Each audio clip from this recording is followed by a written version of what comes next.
Welcome to the Outlook Inn and New Leaf Cafe, located in East Sound on Orcas Island.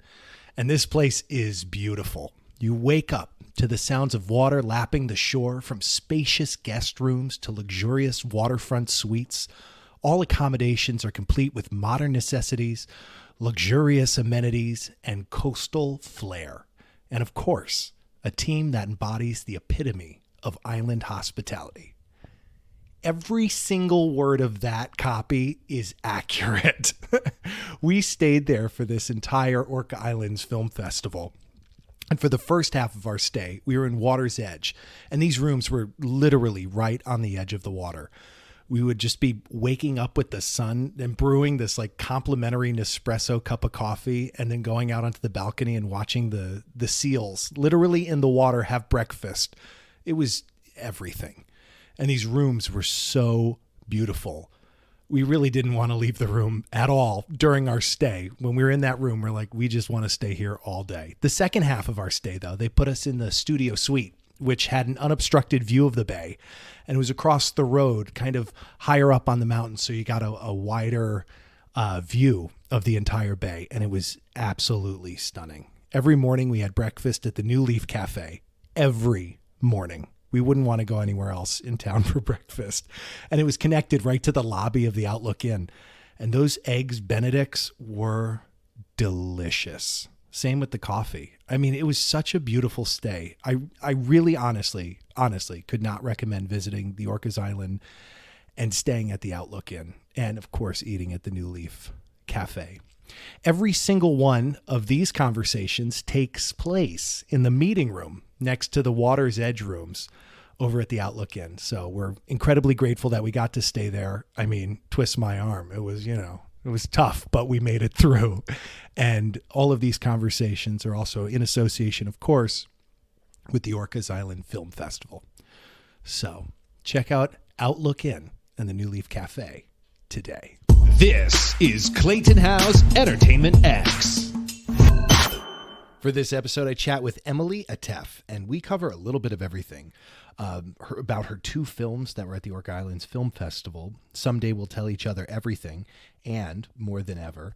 In addition to that, we covered a whole myriad of lessons learned from making films, world travels, living in London, moving to LA, humanity, patience in life, and so much more. So I hope you enjoy this episode with Emily Atef.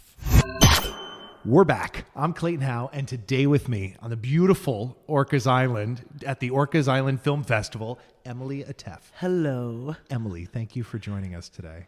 This is so exciting. I have two films at this festival that I want to talk about. You're also this year's honoree, which is very exciting, and congratulations. Thank you. Before we get to any of that, I want to take it back to the beginning of time for you.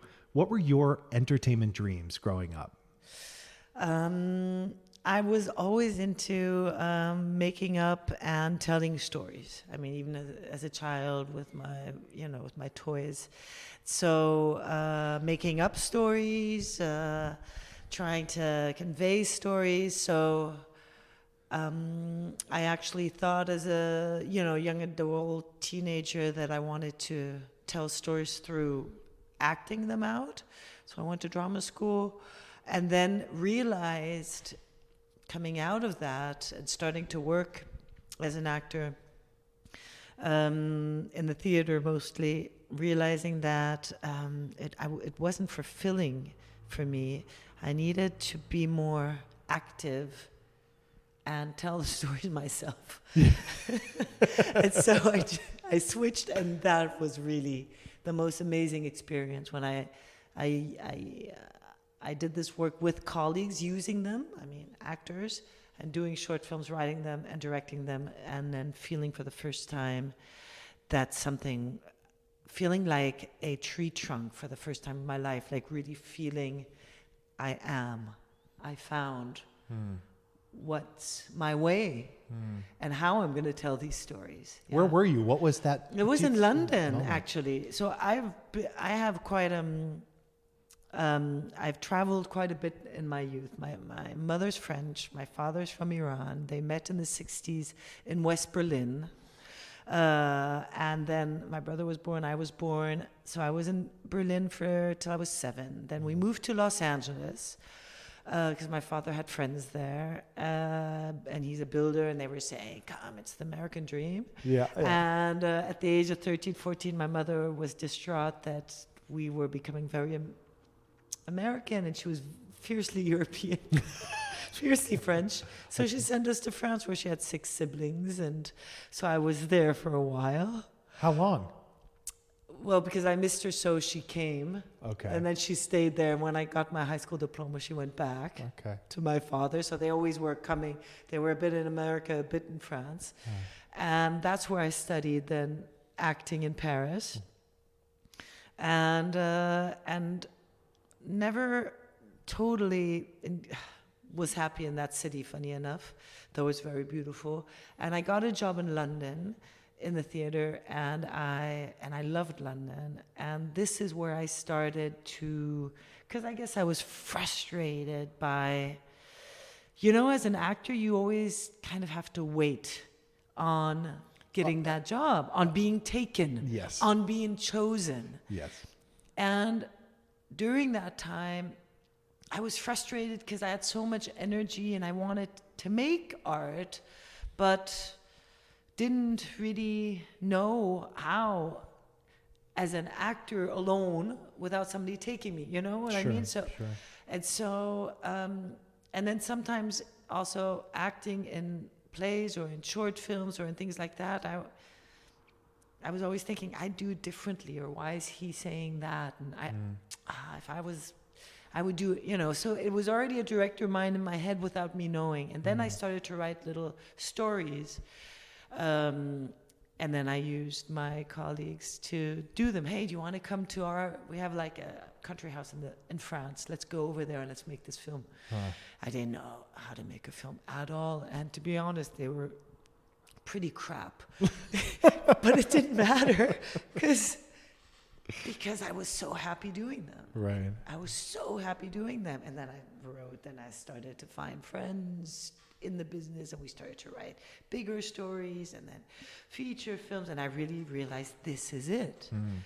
Sometimes I enjoyed acting, but to be honest, I think I wasn't extraordinary. I think if you're going to make it as an actor, you just have to be extraordinary because it's such huge competition, especially for women. Yeah. Basically, because there's more women in acting school, basically, and at that time there was less parts. There's still less parts, but it's getting better because there's more female directors and writers and producers. Right. So finally, there's also different kinds of ages and characters, and women are allowed to tell more stories. There's allowed to be more perspective on half of humanity, which is female.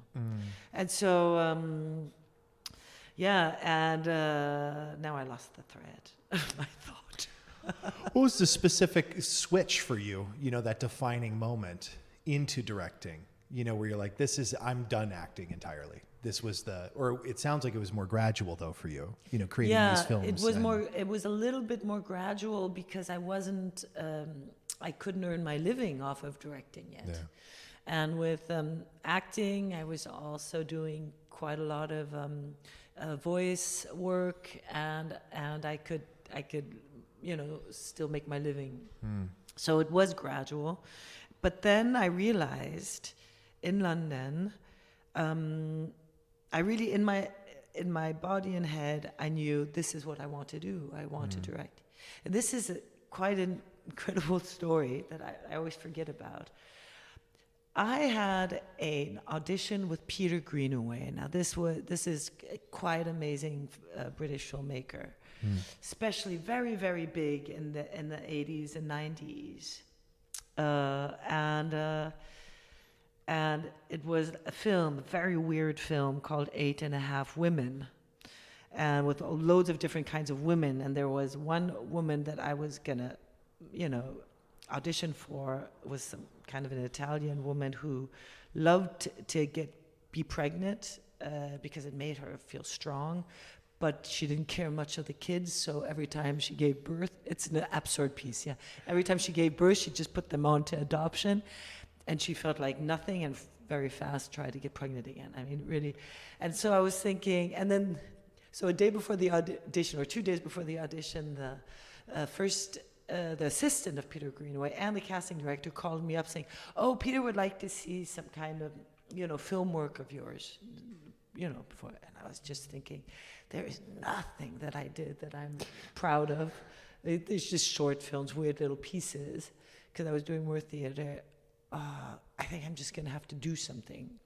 So with a friend we did, who was kind of a set designer in his place, and who had a friend who had a baby. We kind of took the baby, and we did a one shot of this. Yeah, it was like a one taker of this weird kind of couple who just stole a baby and tries to sell it. It's called Buy My Baby, and it's very, very funny and totally absurd.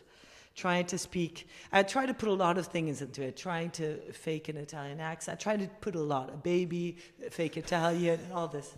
Anyway, we did it in one shot because no time to edit it, stuff like that. It was VHS time. Huh? This was like, when was that? End of the 90s or something.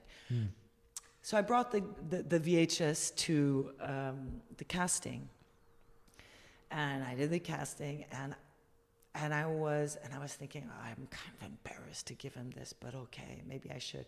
And now when I think about it, if ever I did I cast lots of my films. If ever there was an actor who says, "Oh, here, by the way, I made a short film about the character that you wrote," I'd be like, the first thing I do is watch it. Of course. Because it's like, how weird is that? Yes. And so So the next day, I got a call from the assistant saying, "Hi, this is from Peter Green." I'm like, "Oh, so did I get the part?" And he's like, "No, but Peter loved your film. He watched it twice. He really loved it. He's going to send you a letter." And I'm like, "Okay." And I was a bit disappointed I didn't get the film, but and then I got another call from the casting agent saying, "Hi, Emily." I says, "Yeah. Listen," and I says, "So is it about the part?" No, not about the part, but Peter loved your film. And it's a fantastic. And then I got a letter a few days later saying, it was a very short letter with like 20 adjectives, something like, "I thought your film was, audacious, imaginative, totally mad, extreme, hilarious, blah, blah, blah, blah," all this. And continue. And that, and I can't even say that like Peter Greenaway did incredible work, but I can't say he was like some kind of big inspiration in my film work. Very different. But it totally was like a trampoline. It was, if this guy who's made I don't know how many films, who is respected, who's very unique, tells me that I should continue, then I shall continue. Yeah. And it's just, I've totally forgot this story for a long time, but it just makes me think how it is really important to inspire youth. Yeah. And I mean, not just like bland, like telling everybody in the film class, "You're all great, you're going to make it." No, but to pick some people out and say, you continue your way, even if it's hard, because it could really change your whole, life trajectory of that person. To be honest, I think I would have found it anyway, but it would have maybe taken longer, That gave me a push in that, just push yourself, go there. Yeah, it's the permission, to have just the confidence to do it. It's amazing how much you're capable of if you just have that. That one person that tells you that, who's themselves somehow made it, and you feel this is a professional person who knows what he's talking about. So that was very, very pivotal, actually. I love that. Yeah. I love that story. And you're so, this is what I gathered from all my research prior to our conversation, how worldly you are. you've said you've traveled a lot. Yeah. I'm curious what that has done for you personally in terms of understanding humans and the human connection, because Yeah. we can even get into, more than ever. And Yeah, well, actually, it's done a lot. Also in my work as an artist and as a human. It's not easy on a kid and on a teenager to every 7 years change continent, language, and total tradition of the country. It wasn't, like when I arrived from Berlin to LA, I was in the Valley, I was weird for them. I was really weird. My mother loved cutting my hair really short, and I had weird round glasses, and I rode a boys' bike. We didn't know that there was a difference between boys' bike and girls' bike, and so everything. I was just a perfect kind of person to bully, basically. Yeah, and it was actually a Catholic. The first school was a normal public school, and they were quite nice, and I found a girlfriend, and then we moved to another part of the city, and there my parents put me in a Catholic school, and they were really mean, and but then you just learn how to adapt. You learn how to play the game or not to play the game. And then when I was 13, 14, where I was really adapted, I was thrown out of that and put into the hick town, country town in the east of France. Horrible for a 13, 14-year-old who was starting to, brought up in LA, going to concerts, I was really into music, shaved my head, thought I was cool, and I thought these hick, cow shit on shoes. It was horrible. I hated the countryside, everything I love now. And having to again adapt. I spoke French, but because we always spoke it with my mom, and German in the family, and English, but I spoke badly French. I didn't know how to read and write it. There I wasn't bullied because people thought I was very cool coming from America. yeah. Yeah, and but it was tough as well. And again, learning how to adapt always, yeah. And then, London was much easier. I went alone in my 20s, didn't know anybody, but just after I got theater gig there, I decided to move. And somehow it gave me, as an adult, it gave me a lot of confidence and power to feel that I don't have a nation. I don't have a feeling of like you're a patriot. I don't have a feeling this is my country. I really, and it feels kind of cliche or trivial, but I do have a feeling my country is the globe. My father's from Iran. I've never been to Iran, but there was always a lot of Iranians at home. I look Iranian and French. My husband is Polish. We met. My first film I made it in Poland, and just because I was extremely inspired.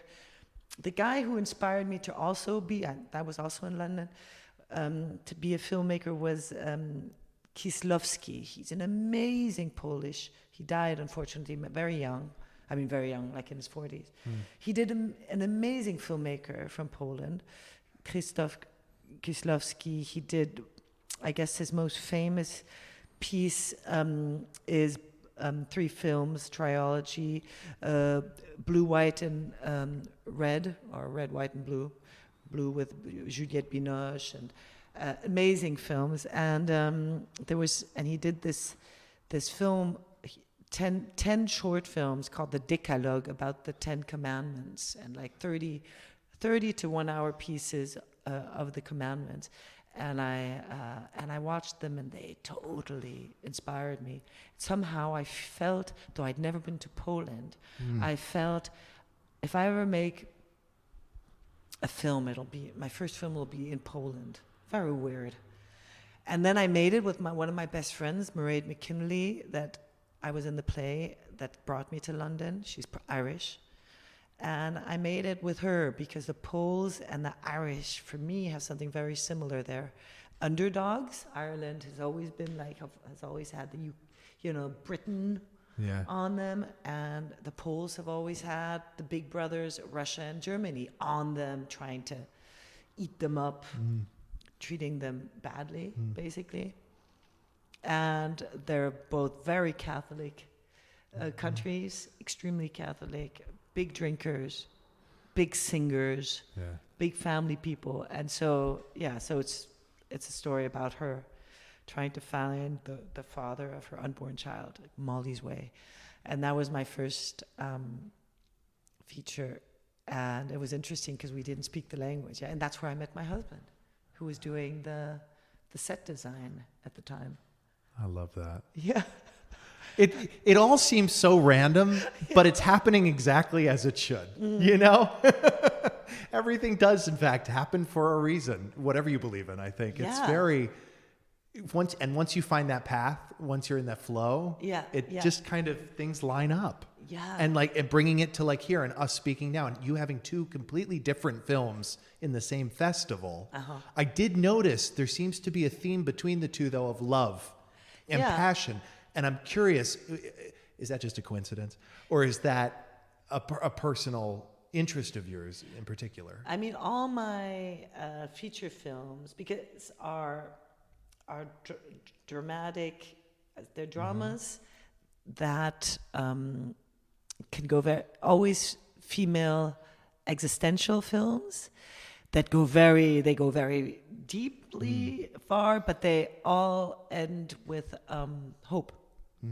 That's something that's just, I am an optimist, you know. And funny enough, in TV, I've done a lot of black comedy because I do like that. I did, Killing Eve, a wonderful series, and I did a few black comedies, influenced also in Germany, one influenced by Fargo. Yeah. Again, female-led, I made it. So I like both. But these two films someday will tell each other everything that I did last year and more than ever that I did the year prior to that. Very weird to have two features back to back because usually it takes a long time, but they took more than ever, took me 10 years to make. And then there was COVID, so we couldn't shoot it. So we shot it just at a window where COVID was still kind of, everybody was starting to work again, then it got shut down again and stuff like that. Yeah. So that's why it's back to back, but that's very rare. That's why it's really cool to have them at this festival together. It seems like, oh yeah, God, she makes a film a year. She doesn't sleep, but it's not true. they took a long time, especially more than ever, a very personal film on the emancipation of somebody who's sick or the dying, and it's about life. It's about that last part of our life, and the fact that funny enough, nobody ever talks to us about it. Growing up, we're talked about, when you're going to be a teenager, things are going to change. When you're going to be an adult, things are going to change. When you're going to get married, you'll see it's going to be the first year tough. Or great. When you're going to be a mother, everything's going to change. But nobody talks to us about, when you're going to be on that moment of, let's say, of illness, or it's actually the moment where you feel, okay, this is going to be maybe my last moments or my last months or years, but nobody talks to you about that ever. As if you don't talk about it, it's not going to work. It's not going to happen. And it does. And it does in the Western world, yeah. And I always found it really interesting because I always felt the more people talk to me about it, the less I'm afraid of it. Well, and there's something a bit magical about it. We celebrate birth. Yeah. But we don't celebrate death. Yeah. But it's the other side of this whole experience of life. And we're all going to live it. And that's what I see is very different in the Eastern countries. I mean, especially the Buddhist countries where they celebrate that end of the world because they believe, finally, we're getting out of here, maybe. And also, let's try to live the best we can and be the best human we can. So in the next life, because they believe in the life after, maybe we don't even have to come back. you know. So they're just hoping for that, and it's quite beautiful, I find. It is. And thank you for talking about it too, because so many people just shy away. Yeah. And I think that's so important, especially as a director, that you have to ask the tough questions. Yeah. And I'm curious, even through directing these films and everything else you've worked on to date, how has directing made you a better communicator? Well, I was always quite good at communicating, and I was always quite good in asking questions. Yeah. Because I was always very, very curious, even to a point where it's too curious in the sense of prying or really wanting to understand, to get to the bottom of it, and then of human, you know, of the human trajectory that is different to mine. Maybe if somebody has experienced something else, have it be something wonderful or something tragic or something even mundane, it just interests me. Especially if they had a very different upbringing to me, how that's different, just to understand. I think that's why I chose this medium, because through film, through writing a story, first of all, directing it with actors, not using dialogue, just using their talent as actors, using sound, using the nature around us, using the image, poetry, using music, all this to try to convey these stories. Most of these stories don't have that much to do with my life, but are things I'm very, very interested in. And then they probably do have something to do with my life, but each of them in some parts. Like a lot of my films, the person is maybe lost at some point and travels to find themselves. So that has something to do with my life. Yeah. The fact, sometimes in some films they don't travel country, like someday we'll tell each other everything. There she just goes to something that's forbidden, to an older guy, and falls in love with him, and dares to go somewhere that kind of frightens her, but to find something. And then more than ever, she really physically, though she's sick and her husband does not want it, she travels through many, many countries and goes to Norway, to the end of the world. It's kind of nature, like what we're seeing right now out of this window, like in the Orca Islands, except with a lot of water, lots of fjords that are like lakes, but the mountains are like 10, 20 times higher. Yeah. It's incredible, the landscape there. Very existential. And that's where she goes to try to find out, why am I so lost, and to try to find her way, and she does find it. Yeah. That's so your question about being a director and has it helped me to communicate, and actually it did. In my trade, it helped me, because what is it to be a director of films? It's not like the prize I got yesterday. I wrote that in a post I did today, for that actually, you know, without my teams and the actors of those two films, what could I have done? You know, it's not like, I'm not a painter. I don't have a canvas, and it's just me and my paints and the inspiration that the world gives me. I have such a group, like an enormous group of people who paint with me. And my job is to communicate exactly what I want, and as precisely as I can to these people, to the camera man or woman, to the set designer, to the costume, to the sound engineer, to the sound editor, to the editor, to the actors. And there's different languages, you know, they don't understand all the same. So this I have to learn to really, I have to inspire them so they understand the vision I had.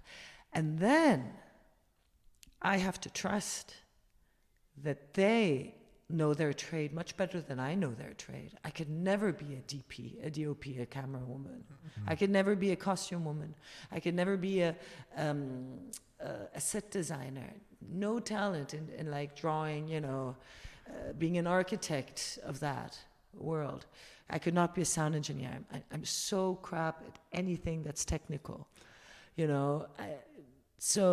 and I couldn't be an actor like they are.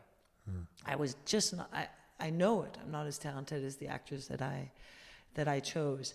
So I have to communicate what I want. I have to inspire them, and then I have to let it go, let them propose to me.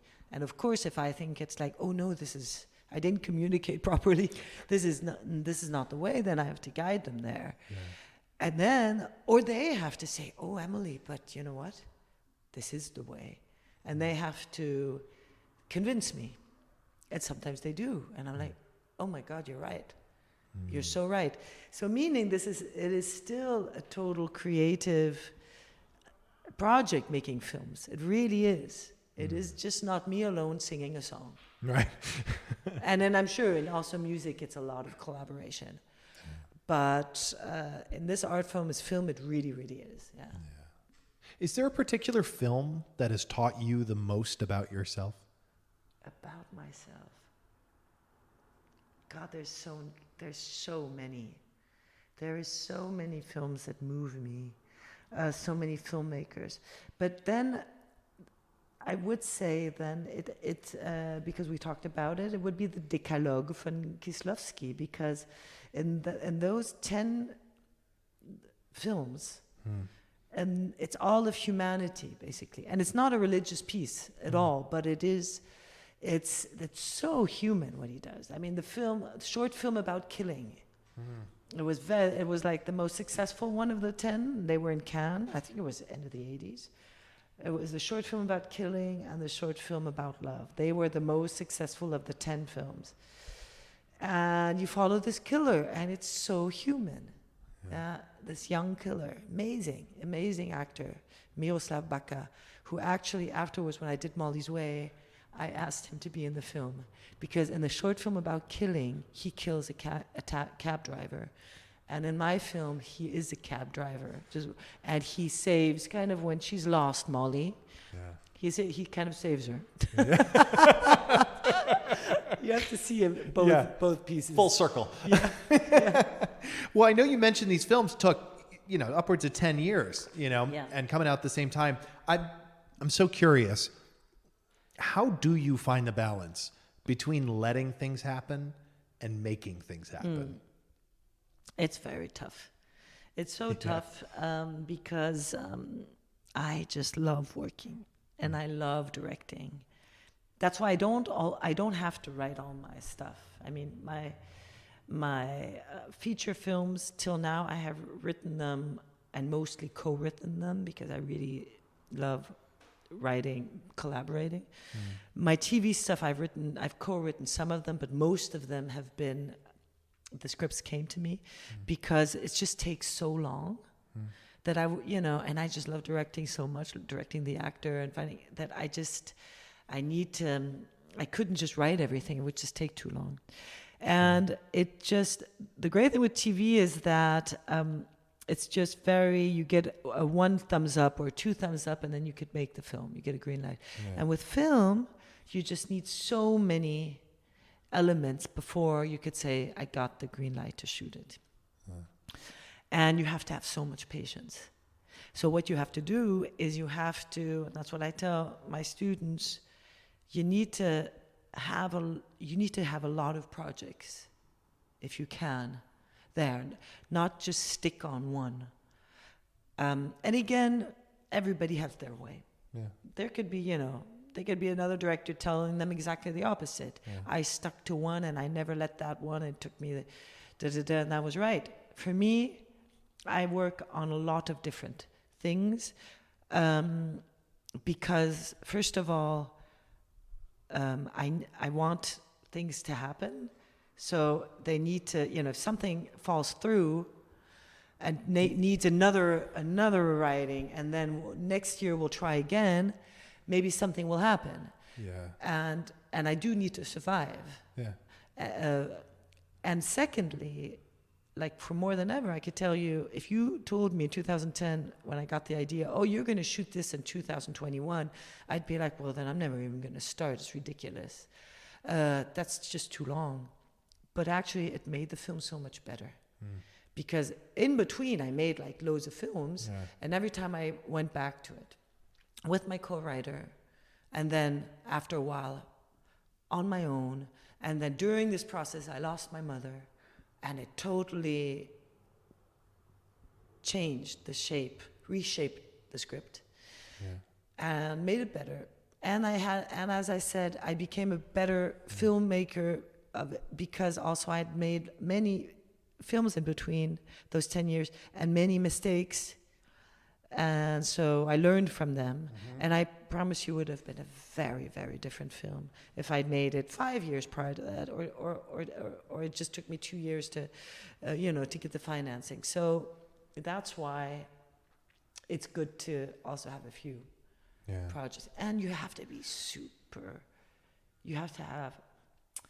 if you really love something, you just have to trust that and be resilient and think it's going to happen. Okay, wow, we didn't get this funding because in Europe, till now, I only did European films because I just moved to the States 2 months ago.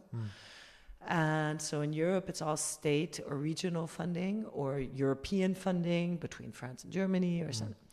And so there's a huge competition. And in America, it's more private equity.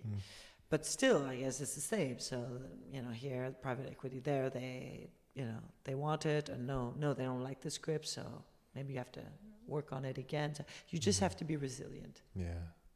Yeah, and patient. And super patient. And work super hard. Work just those 3 things. Yeah. Oh, wait. And fourth thing, you have to be lucky. Yeah. You have to be lucky. And then I guess at a point say, oh, well, maybe I do have to let it go. This hasn't happened yet. To me, for my feature things, every one that I really, really, really loved, I did work on some project with a co-writer, and at the end of the day, I didn't feel for it, so we let it go. But everyone that I really, really worked on, I've made till now, even though it took time. So, do you have any favorite books or most gifted books? Oh my God, there's also so many incredible books. So I really, really, you just don't, there's so many good books, and then there's one that just pops out while you're asking the question. Yeah. So I wouldn't say it's my favorite book forever, but it's the one that pops into my mind. Sure. And I love Just Kids from Patti Smith. Yeah. I loved that film. I didn't want it to finish. I wanted to read it very slowly. Yeah. Very, very slowly. And this summer, I read the most incredible book, an Italian book. And this woman who was an actress actually, and then became a writer, also director. She wrote this. It's a huge book. It's like 800 pages. Goliarda Sapienza, The Art of Joy. Oh my God. He found the book in in the beginning of the 2000s, and he brought it out. If he hadn't found the book, her manuscript, it would have never come to us. And it became, it's like a Victor Hugo, the Miserables in Italy. It became a huge piece of literature. And she is so in front of her time. I mean, this woman is, the woman that she depicts is really somebody who came from an illiterate background and then became basically an amazing intellectual. She became like a real princess because she married somebody, and then she became like an advocate, a politician. I mean, it's incredible. And she never let herself be put down. So even the miseries that happened to her, it just washed on her. And she used it, and she did things that are so politically incorrect. When you read it, you're like, you have to reread it, the page, because you're like, she couldn't have done that. Because she doesn't, there's like no drama of it. She does something that is impossible. Impossible.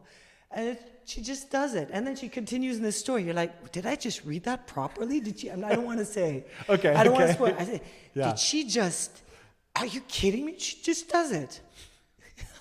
No, so that really knocked me off my socket, really. Yeah. Metaphorically speaking, if you could put a word or phrase on a billboard for millions of people to see, does anything come to mind? Because we were talking of inspiration, because of Peter Greenaway, who inspired me to do something I would have maybe took much longer to do. I would say it is great to be inspired, but even greater to inspire. And I didn't write that, somebody else did. And now I forgot who it is. But, and that's, in a way, it's great, because if anybody could inspire, we could inspire anybody, any human being can inspire. We could inspire by a good deed. We could inspire by, instead of, hitting that person or sending a bomb to that person's country, you could inspire by saying, I won't do that. Because, or even retaliation, I won't do that. Or you can inspire by just stopping in this hamster circle that we're into, and just stopping and just looking at what else there, what we're looking at now in the Orca Islands, and inspire your kid to do the same thing. I mean, we could, anybody could. You don't have to be an artist to inspire somebody to write a beautiful piece of music or a piece of art or something. That's rubbish. You just being a human, you could inspire your fellow human. And the world would be a better place. It would. If you every day you say, okay, I'm saying this, I have to write it myself. If every day you decide, okay, every day I'm going to inspire somebody. It could be a person in the store, or just by, wow, you have a beautiful voice. You should, use it more. Sure. Or anything yeah. Yeah, That's I what love would that. say. I love that answer. I love this conversation. Thank you for taking the time, It Emily. was lovely. Is there anything else you want to add before we wrap it up today? No, yeah, I would just love the audience to enjoy going back to the movies. Yeah. And I'm saying it, I'm a filmmaker, and I don't go to I don't, get off my butt and go to the movies that often. And I do when I'm in a festival like here, and I see 2 films a day, 3 films, and wow. Yeah, tonight I'm going to see a Sudanese film. This morning we saw a Japanese one.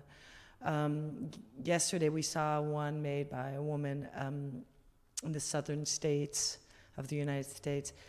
We just traveled with my husband, 3 totally different places we'd never been to. So, this is what I just, it's so magical to sit in a theater, the lights dim, and you're with people from the Orca Islands, you don't even know them, crying, laughing together. And so I'm just hoping that people will start doing that again. And once they do it, they'll see right away, wait a second, why don't we do that more often? Right. Let's do that once a month. Right. Yeah. Yeah. Participating in the human experience. Exactly. Collectively. Exactly. And one's lazy, and I tell you, every time that you're in there, you're like, oh, so good we did that. Yeah. You just have to push yourself, get out of that comfy zone. Yeah. I love that. And I love this conversation. So thank you. You're welcome. People of the world, Emily Atef. Thank you. Thank you so much. You've been listening to Entertainment X, the podcast. You can follow Entertainment X on Instagram at _EntertainmentX_. If you haven't yet, go to Apple Podcasts and subscribe, rate, and review this podcast. Join Clay next week for another curiosity conversation on Entertainment X. Thank you for listening.